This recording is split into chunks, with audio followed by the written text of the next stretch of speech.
조희대 대법원장은 마음 먹은 것 같거든요. 맞아요. 네. 되게 정치적인 행위라고 저는 생각해요. 그게 과거에 윤석열 검찰총장 당시에 윤석열이 정치에 나서기 전에 했던 행태랑 되게 비슷한 행태를 보이고 있어요. 법원장 회의, 검사장 회의 그때 같이 윤석열이 했고요. 그리고 그 워딩이나 이런 것들이 굉장히 정치적이라고 생각합니다. 그러니까 앞으로 계속 저럴 거라고 생각해요. 그러면 우리가 조희대 대법원장이 이끄는 사법부의 이 정치 편향성에 대한 우려, 이거를 국민들이 굉장히 이게 분노가 그냥 올라가는 거예요. 조희대가 내란에 관여했다는 의혹을 받은 건 이미 12.3 당시 조선일보의 보도로 확인이 되었고, 이후 이재명 당시 대선 후보에 대한 파기환송, 주기현의 윤석열 석방, 조희대가 데려온 수원보라더스의 한덕수, 박성재, 추경호까지 구속영장을 기각하는데 그야말로 내란범이 판사라면 할 수 있는 모든 것을 다해왔습니다. 이런 와중에 윤석열을 석방시켜준 판사에게 윤석열을 재판시키게 하고 그 내용 역시 가족 오락관을 방불케 합니다. 내란 속의 범죄가 희화화되고 있는데 이러니 국민들은 윤석열이 또 석방되는 것이 아니냐는 말이 나오는 것이고, 당연히 내란 전담 재판부를 설치하라는 요구가 폭발하는 거 아니겠습니까? 법 왜곡죄 역시 주기현의 윤석열 탈옥이 가장 대표적인 것이며, 이미 오동훈 공수처장이 국회에 나와서 법 왜곡죄가 있었다면 주기현이가 해당된다고 발언했으니 이러한 사안들은 조희대 사법부의 자업자득이며, 이러니 사실상 내란 일련은 조희대 사법부 쿠데타의 연속이었다 이겁니다. 그러니 이러한 조희대 밑에서 충성하는 법원장들이라면 그들에게 사법부 독립이라는 말이 얼마나 코미디냐 이거지요. 박판규 변호사는 군자는 의에 민첩하고 소인은 이익에 민첩하다. 민첩한 법원장 회의 참으로 작아 보인다라고 일갈했습니다.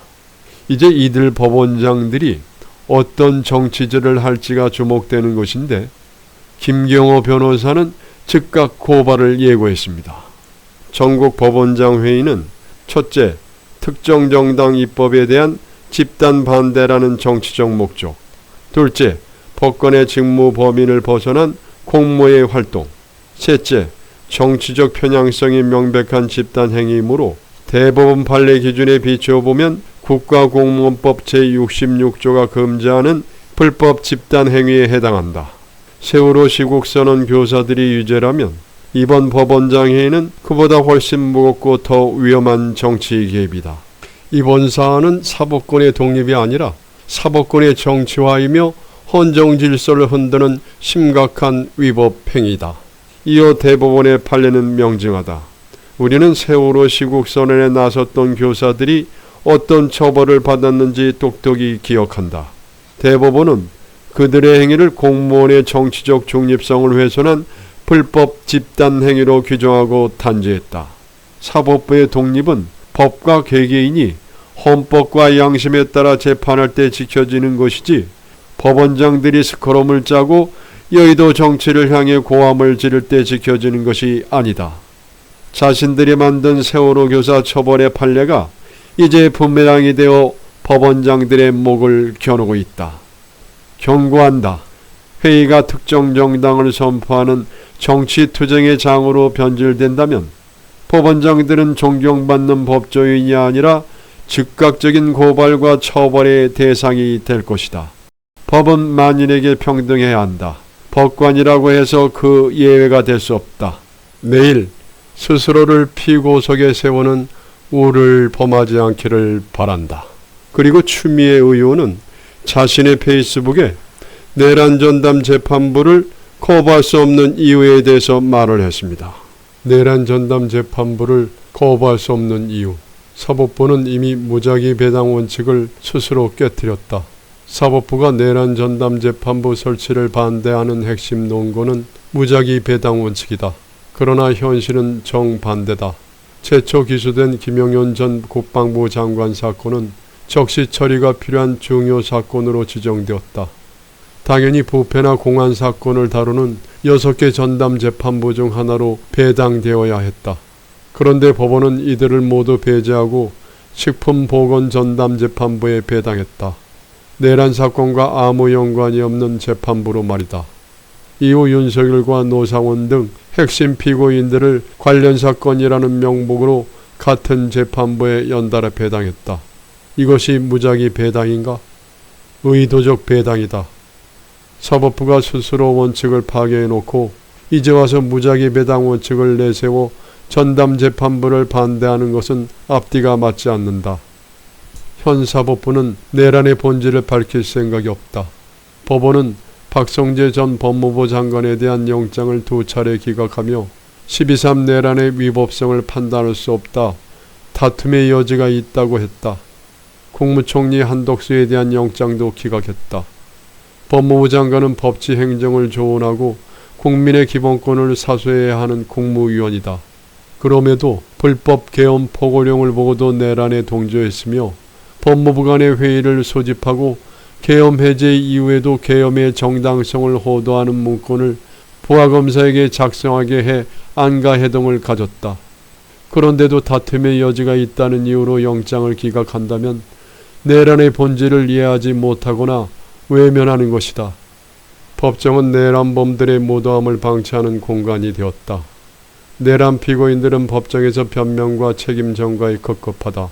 검찰총장 출신인 윤석열은 내가 영장 없이 체포명령을 내렸겠냐며 부하에게 책임을 떠넘기려 했다. 한때 국가를 주의했던 이들이 법정에서 보이는 것은 뻔뻔한 뿐이다. 그런데 지규현 판사는 내란범과 그 변호사들에게 연신 고개를 조아리고 달래듯 끌려다니며 재판을 진행한다. 고압적으로 윽박지르고 우격다짐하는 그들에게 죄송하다고도 한다.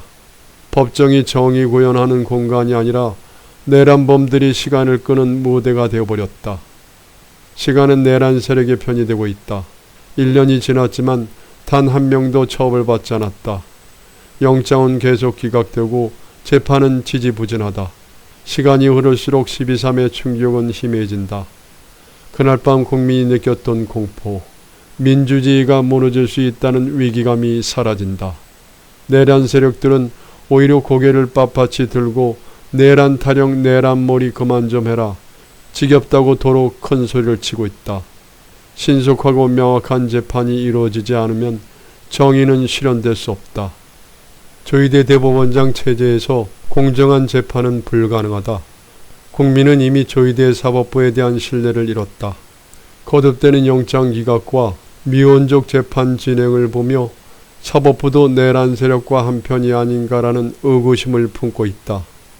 국가 공동체는 집단 윤리가 무너지는 순간 법치와 정의가 바로 설 수 없다.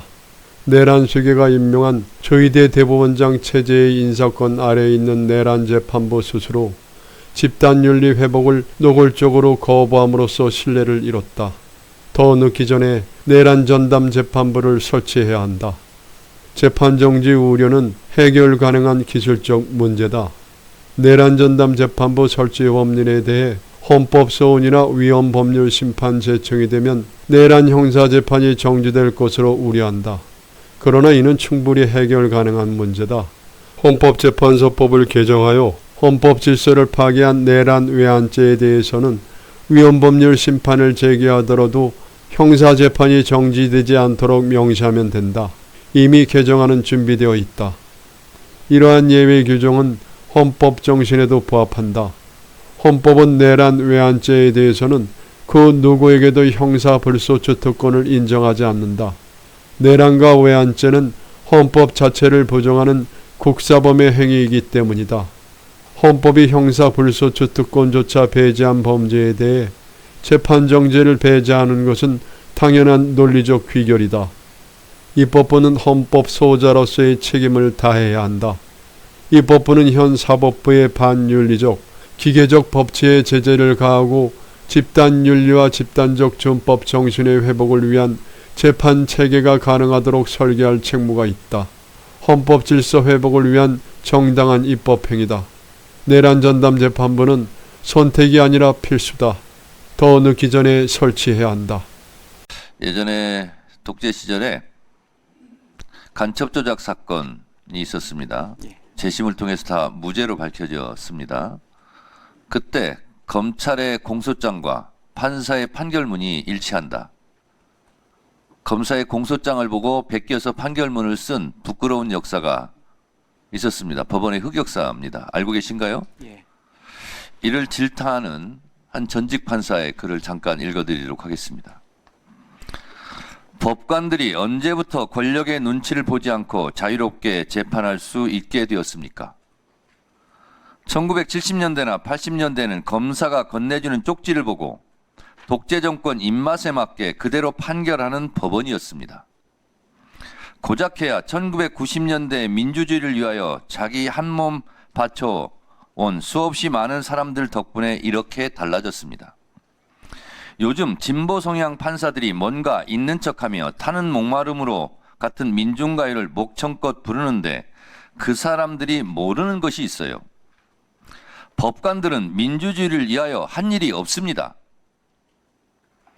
대부분의 법관들은 동료와 선후배들이 학교와 거리와 일터에서 민주화 운동을 할 때 골방에 틀어박혀 공부만 했습니다.